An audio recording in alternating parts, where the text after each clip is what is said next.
What's going on, guys? Welcome to devlog number 7 for Star Trek Infinite. Alright, let's take a look at it, the continuing mission. I'm assuming it's reference to the continuing voyages of the Starship Enterprise, right? Stardate 23820.6. I love that they add that there. The past 2 weeks have been a whirlwind activity, from rolling out multiple hotfixes to releasing our patch this Tuesday. Our commitment to enhancing the game remains unwavering. That's great. While we continue our pursuit of resolving issues, it is important to us that you, our players, remain informed about the direction we're headed. The devlog aims to shed light on our broader objectives and vision for the game. Let's dive right in. One thing I just want to kind of point out is them continuing the devlogs after the release shows something. Shows that the game is a success, right? If the game was just a failure, right, you wouldn't see continuing development of the game. You wouldn't see too many devlogs after release, and that they're coming out every week, and that they're continuing putting so much resources behind making the game better. I have a feeling that we're going to see more things to come. DLC. Alright, let's dive right in. Patch cadence. With the commitment to enhancing your Star Trek Infinite experience in mind, we swiftly put together the 1.0.1 patch in just 4 days, from the 17th to the 20th of October. We then entrust our QA team to test and verify the changes coming in the fix we released on the Tuesday. Our journey doesn't end here, though. We are ramping up our efforts to address bugs and implement quality of life upgrades. You can expect a steady rollout of patches at estimated pace of 1 per week. That's great. For at least the upcoming month. That's awesome. We expect the next patch early next week. That's great. Okay, hull management. A resounding request from our player community has been for an even broader array of ships. At launch, we're proud to introduce nearly 100 meticulously crafted 3D models for ship and space stations. I do want to say one thing about the ships and the space stations. They are unbelievable quality. Unbelievable. In my game right now, I'm in a war with the Cardassians, trying to defend another race, and I was seeing these battles just play out, and the graphics and the ship explosions were just like, wow. I mean, I have to say that, like, it's better than... It just blew my mind. It was amazing. I literally was just, like, zooming in on a Galore class, just explosions erupting. It was amazing.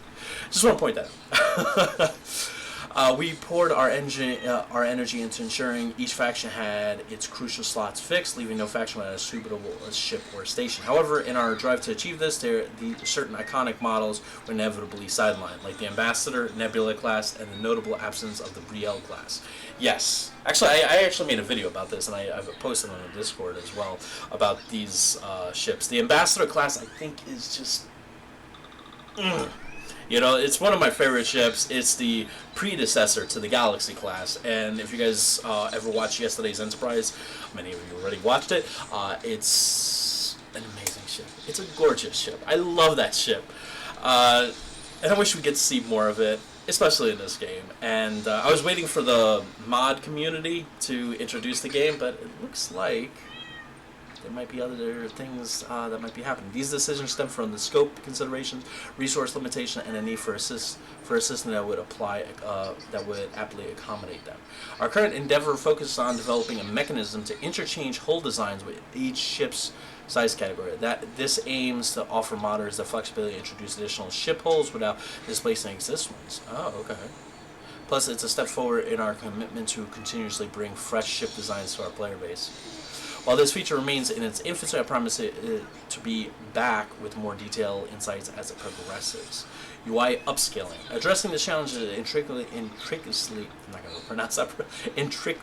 designed tied to the very engine on which we built Star Trek Infinite.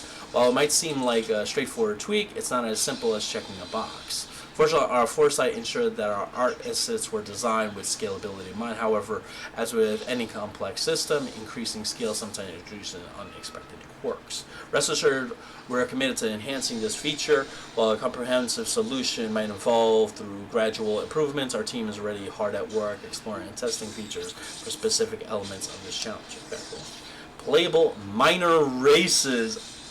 The idea of playable minor races have always resonated with us, lingering in our development thought process. Introducing it, however, is akin to adding an entirely new faction, which it is, a task of considerable magnitude.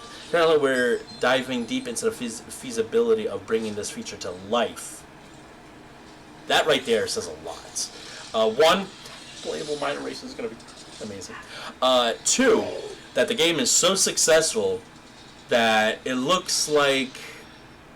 Because if the game wasn't successful, right, a lot of developers and publishers would be like, all right, we didn't make money off this, let's put in 1 or 2 patches and that's it, right? Not every publisher or developer, Imperator Rome is a good example where Paradox just kept putting money into it and just perfected that game. But this shows that the game is successful, right? So much so that they're planning to add additional components. Now, I feel like adding these playable minor races and the other things that they mentioned earlier are going to be coming to the game because I believe there's going to be more content come to the game. Downloadable content. DLC.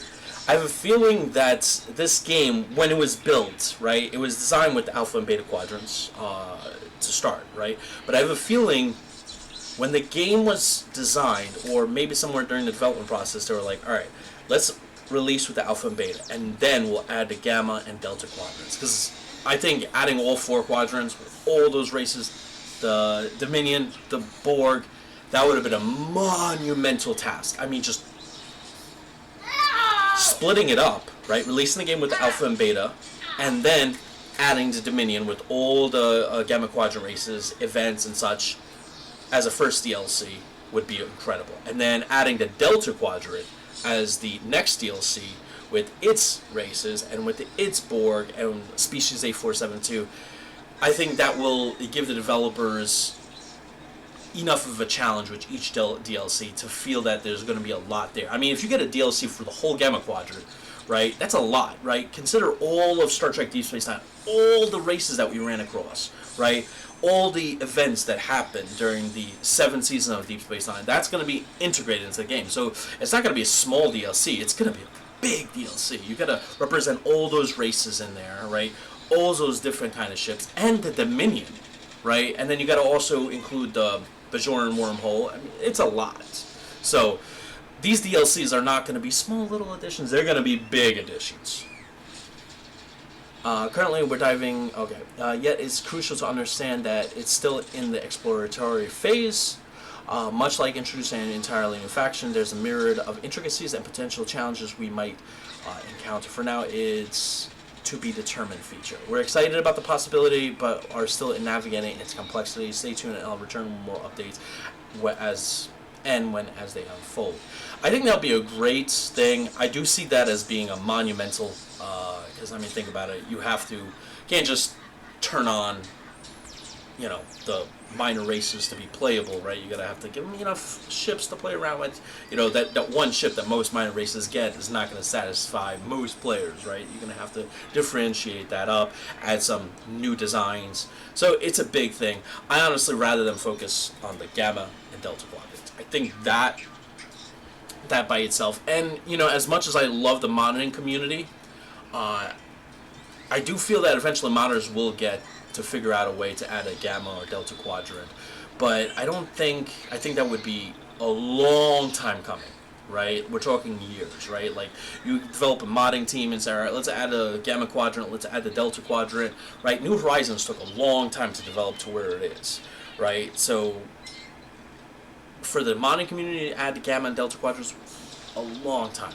For the developers who are full-time paid developers, professionals that do this day to day, I think we can get that much sooner. Hopefully sometime next year, at least the first one. So I'm hoping. In any case, I really love that we're getting these incredible ships. I love that they're considering playable mine races. By the way, that's my son. He's just excited. So far, I'm really excited with everything. I'm also curious about the UI upscaling. Honestly, I play the game at 1080p. I'm sure pretty much 80-90% of people play at 1080p. I'm sure there's probably 10-15% that play at 2K. And I'm sure there'll probably be some people playing it at 4K for those of you that have 4090s and able run all that stuff. Not there yet. Hopefully one day I'll be able to do that. But in any case, I really huge thank you to the developers for continuing putting out these patches, especially that they're coming out every week. I see the hard work you guys are putting in. I'm playing the game literally daily, hours, and I see the bugs that were in there just popping out, right? Like, I honestly, like, I think in my entire week of playthrough this week, I might have noticed 1, maybe 2 bugs, if that. So definitely noticeable, and I really appreciate that commitment. Anyway, hopefully you guys enjoyed this. Special thank you to the developer. What you guys done with this game, you have made this guy's dreams come true. I'm having an incredible experience. Thank you. Alright, hopefully you guys enjoyed this. Catch you next one. See you then.